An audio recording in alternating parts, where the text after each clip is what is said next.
energy, your home, decluttering. What does this have to do with you living your best life? Well, actually, your home can be an incredible tool for you to use to expand into your next level. So today I am talking all about the energy of the home and telling you how you can use yours to become the very best version of you. So if that sounds like something that you are interested in, then be sure to keep watching.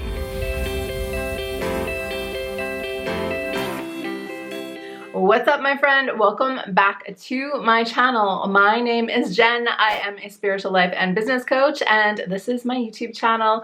This is where I create brand new content for you each and every week. I love to bring you a training that is designed to help you become your highest version of you by using the arts of manifestation and mindset. So if you are interested in manifesting yourself to the next level in your life, then I suggest you go ahead and hit that subscribe button. So way back when, about 5 years ago, when I first started the Aligned Life, things were a little bit different around here. For one thing, I was not making YouTube videos. I didn't have a podcast. I actually barely ever put myself on my site. I was writing, but I really was behind the scenes, and a lot of that really was because I wasn't comfortable putting myself out there, but that is besides the point. The reason why I'm talking about where the Aligned Life started from today is because when I first started this blog, I was only talking about home design and energy and how you can basically use your home as a tool for manifestation. So right now you're probably thinking, well, that sounds a little strange. Like, does that actually really work? And like, what on earth is Jen talking about today? And I assure you, it is not nearly as weird as it might sound on the surface. What I am talking about is the art of conscious design, which is a term that I created myself. And today I am going to share some of the basics with you so that you can start to use this tool to create your best life and a home that you are happy to come home to every single night, because who doesn't want that? So before I get into the tips that I have for you today, let's first do story time, and I'm going to tell you how I came to create this thing called conscious design in the first place. So I used to be an interior designer, and I loved interior design, you guys. I have always wanted to work with homes since I was a kid, and I didn't go to school for that right away, but in my 20s I started taking night classes, and eventually I went and got a diploma in interior design and eventually started working as an interior designer. And I really loved so much of that. Like I said, I really loved creating things. I love the design process. I mean, I did everything. I know people think of interior designers as someone who picks up the paint, but I was making, you know, house plans, taking building plans to city halls to get permits. I was supervising construction teams. I was putting together this big vision, and I really enjoyed so much of that. And actually, I still miss it in a lot of ways. But the thing that I noticed, and the thing that might be happening to you in your life, is as I was an interior designer and as I was going through doing my thing, working with people, I found that I would walk into people's homes and two things would happen. Number one, I could look around their home and tell them something about themselves. Like, I didn't do this. I didn't whip this out like a parlor trick that would have freaked people out.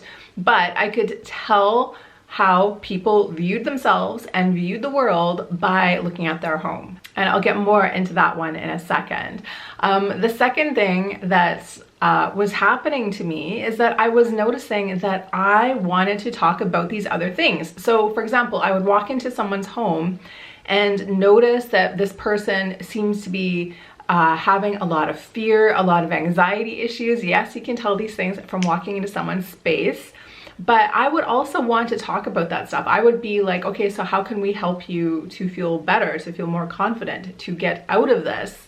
And back then, of course, I was limited to only talking about interior design stuff because no one wants an interior designer that comes in and starts coaching them. So So it took me a very long time. It took me years, in fact, to figure out that the real thing that I wanted to do with people was to coach them. So interior design was great. It was a jumping off point, and I really still love the process of helping people design the life that they want and create better results for themselves. The thing is, I have just now taken this down into another level, into the mindset level, into the subconscious level, into the level where we're talking about people's big dreams for their life. And for most people, an interior designer doing that is just a step too far. When I first moved to Berlin, Germany, if you guys don't know, I am originally from Vancouver, Canada, and I moved here 6 years ago.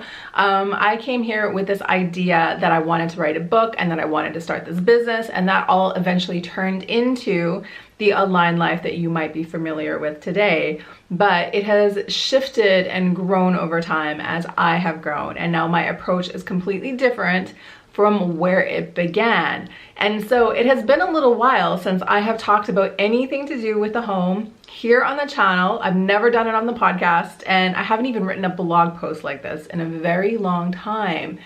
But I know that some of you love this stuff, and I know that this stuff still is life-changing. I still would like to share this message of conscious design being a tool that can change the world and that you can start to use right now to start manifesting your best life. So that is the intro story about how conscious design came to be.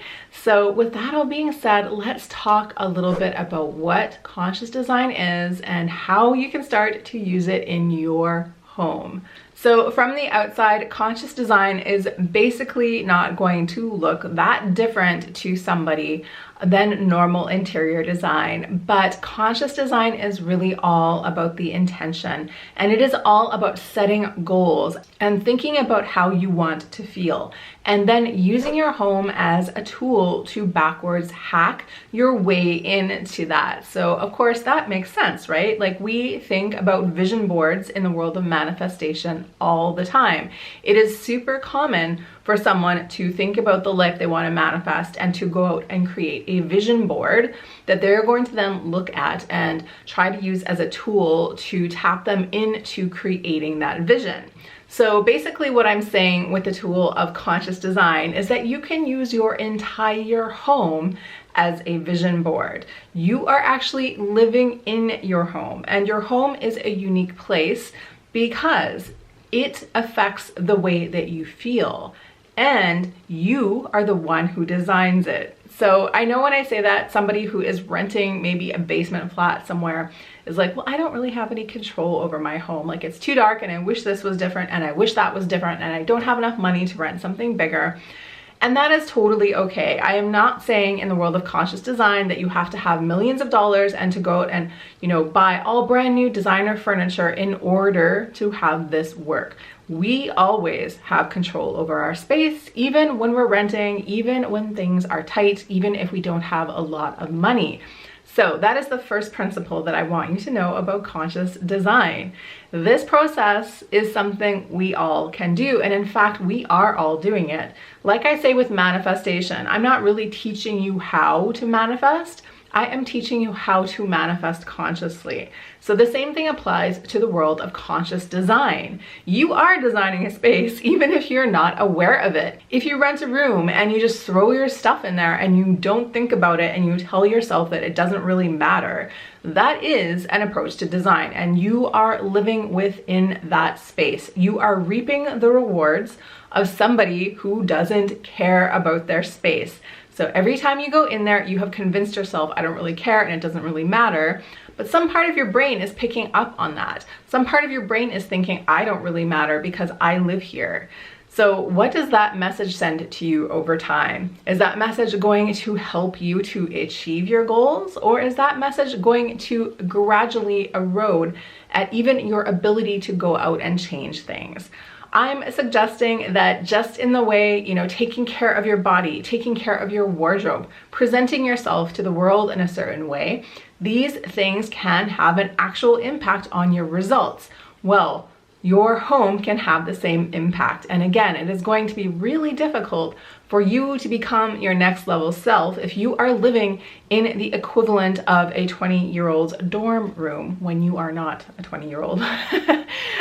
Anytime I say anything like that, please don't take that as a judgment. We're all where we're at right now, and we can all change things, and you can create a great space, even in a dorm room, even in a basement suite, even no matter how much money you have in the bank account.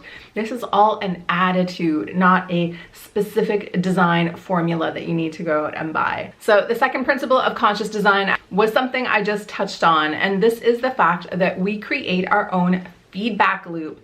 The same exact principle applies in your life, but it is a little bit easier for you to see this when it comes to your space. So again, I'm using the example of somebody who says to themselves, I don't really care about interior design. I don't care if my stuff is a mess. I thrive when things are chaotic, and comes home to a messy, chaotic room every night.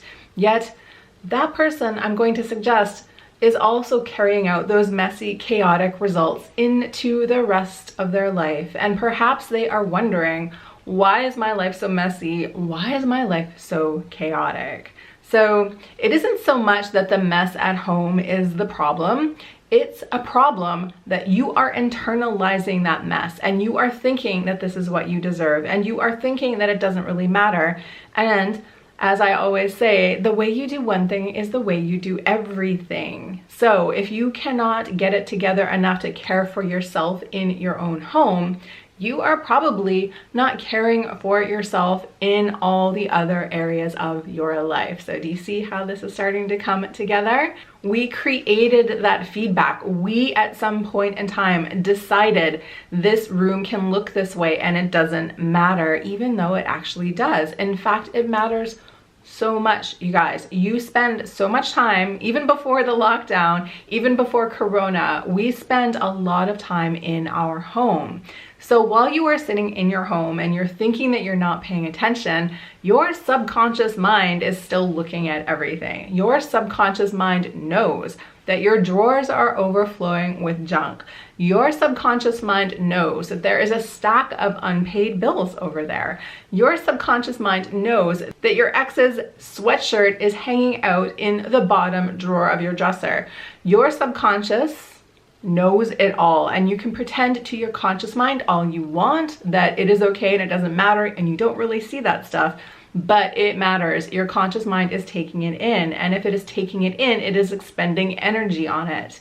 So again, this is a feedback loop. This is a feedback loop you live in. You have created this, and then you go and sit in it every day. So it becomes like a really quick feedback loop, right?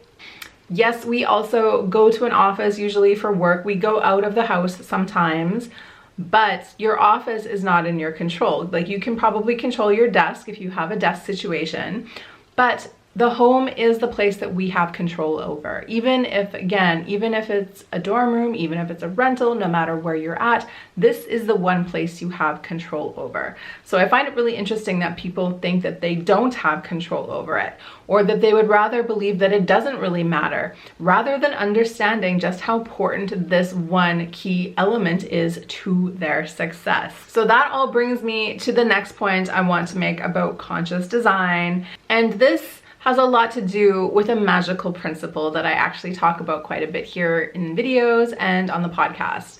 And the magical principle is this: as above, so below, or as within, so without. And basically what this means in magic is that the macrocosm echoes the microcosm and vice versa. So an example of us thinking like this would be astrology. We think that the things that are happening in the sky are affecting us here on Earth. I know not everyone believes in astrology, but just go with me for a second here. But while humans tend to look at things as being very different, this is Earth, this is sky, we have different ecosystems, we're different people.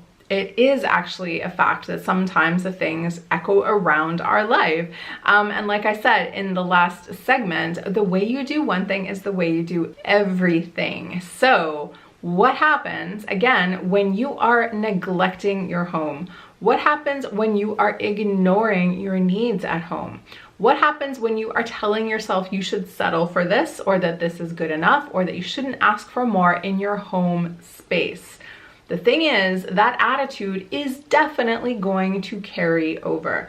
Because again, the way you do one thing is the way you do everything. And if you are taking this attitude to your home, to the way you think you deserve things in life, I have no doubt that you are taking this with you elsewhere. But that's also how the magic works. Again, so if we know the microcosm echoes the macrocosm, the inside echoes the outside, why don't we then take this knowledge and use it to transform and to get the results we want? So when it comes to the home, why don't we take a different attitude, take a different approach, change up our energy in our home to start to create the results that we want? Again, see how this works? So if you're struggling with something like money or love, or just feeling low confidence in your life, feeling a lot of anxiety in your life, why don't we take this to your home and start to take this one approach, one thing that you're doing differently?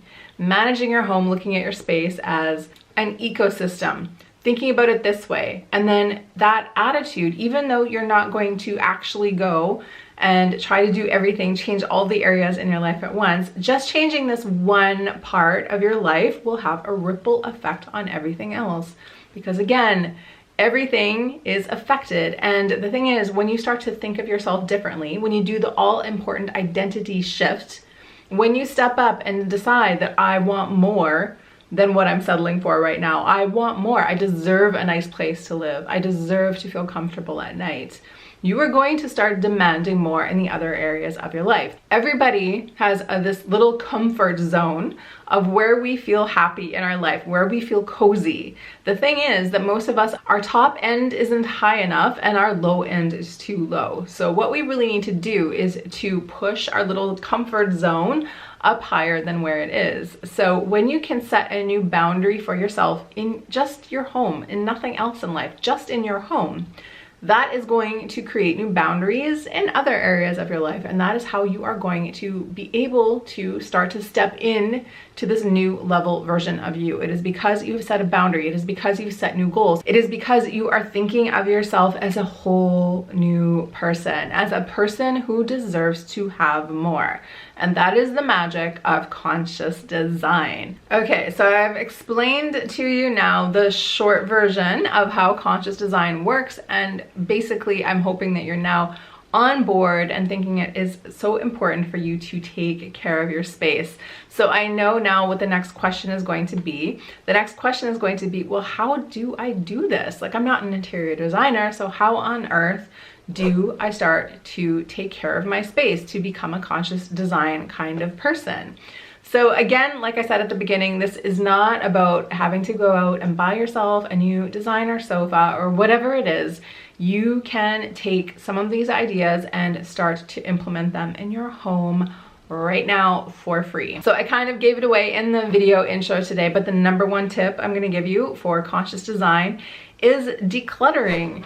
So decluttering is super important. And in fact, this is one of the things I suggest everybody does anytime you are wanting to manifest something new. Most of us have a little bit of that pack rat energy. We tend to get into hoarding, or we put things away and think that because we don't see them, it doesn't really matter. But what I want to remind you of there is that we are energetic beings, and everything in our space is made of energy. So over time, we are stacking more and more and more bits of energy in our space. And every one of those things has an energetic cord to us, which means basically your stuff is kind of weighing you down. It is making you feel heavy. It is stuff you have to worry about taking care of, about cleaning, about keeping secure. So some people would suggest dealing with this by just becoming a minimalist and getting rid of everything. And actually, minimalism is great, and I think that is an amazing choice if that is something that you resonate with. But you do not have to be a minimalist to get the effects of decluttering, thank goodness. So if you are feeling a little stressed about this, if this sounds overwhelming, I'm going to give you just a really quick exercise. It's a feng shui exercise called 27 Things. So your job for this exercise is to just switch up the vibe, switch up the energy in your space. So ideally, you are going to go through your space and pick 27 things that you can get rid of, throw away, donate, recycle, etc. So I know though in the beginning stages when people are still in their holding on to things, hoarding kind of energy, 27 things might be too much. It might freak you out a little bit. So if that is you, if you are doing this in baby steps, I suggest then throwing away as many things as you can, getting rid of as many things as you can. And for the rest of the 27 things exercise is to move things. So go around your space and move 27 things, or less than 27 things minus however many you threw away, and see how that feels. Just let yourself sit with this for a little while. And I would suggest doing this actually quite often. If you have never done conscious design before, you are gonna have to dip your toes in and sort of get yourself excited to try these things out. So this exercise is really simple, but it's really all about switching up your energy. And again, when it comes to manifestation, we are trying to switch up our energy, and it's more than just our thoughts. It's the way we think about ourselves. It is our subconscious mind. It is all these things. So why not give your subconscious mind a little less to stress about? Why not give your visual world something else to look at and just try this out and see how it works? Tip number 2 for conscious design.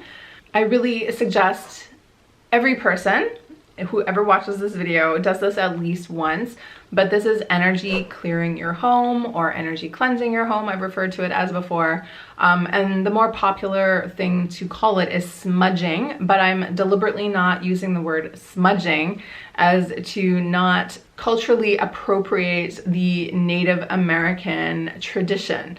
But this is taking the same principle and it is basically applying it in a different way. So yes, you can use sage for this or Palo Santo, but some other tools are actually great for this as well. I actually like to burn a cinnamon stick and use the smoke from a cinnamon stick, or you can just use plain old incense or whatever you like. Actually, there are so many things you can use to smudge, to cleanse your space. So if you don't know what this is about, it is really just about clearing out the negative energy. And again, like I mentioned already, everything in your home has an energetic signature and you are attached to all of it. And the thing is, people come into our homes. Sometimes there is an argument in our home. Sometimes our ex was here for a long time and we've never done any energetic clearing after. Or there's all kinds of ways that there could be energy in your home that you are not addressing. You're not even thinking about it, but it is there. So why not give yourself a true spring cleaning and clean that energy out? So I'm not going to go into the details about how to do it right here, but just know that smoke clearing or using like an essential oil room spray, doing one of those things is really essential for clearing out that energy. So declutter first and then do the energy cleansing after. And those two things are going to help to give you a blank slate.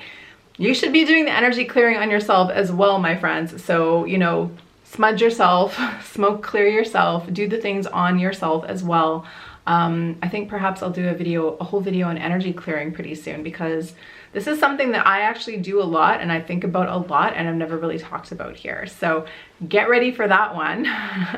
But in the meantime, do it in your space and do it on yourself while you're at it. Okay, the third tip that I'm going to give you today for conscious design. This is one of my favorite tips. But again, like I mentioned previously, it is important to think about your home like a giant vision board. So I want you to get back to your manifesting list. I want you to think about the things you're calling in. I want you to think about your big juicy vision for your life.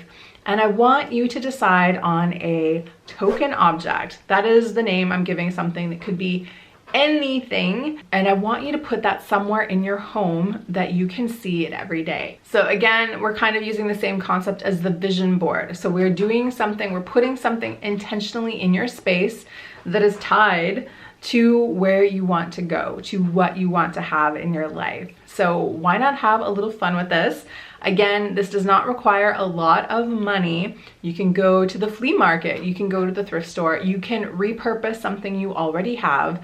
But I want you to now take this object, whatever it might be, a painting, a tchotchke, whatever, and I want you to sit and kind of think with it for a moment. To do this, I would just take the object and hold it in my hands and think about my vision and kind of lock the vision to the object. It's another kind of energy work ceremony. But do whatever you think you need to do. Sit and meditate on it. Just hold it for a little while and just try to really create that link between where you want to go and this object. So again, now this is us consciously programming our space. This is us deciding on where we want to go, deciding on where we want to feel, and choosing things to put in our home that tie us to that purpose. Again, this is so much different than coming into your home, just throwing your crap everywhere, leaving everything as a mess, and pretending that it doesn't matter. We are being intentional with our life. So now we need to be intentional with our space. Well, you don't need to be. You don't have to do any of this at all if you don't want to. But if you're feeling inspired to, this is another tool that can help you.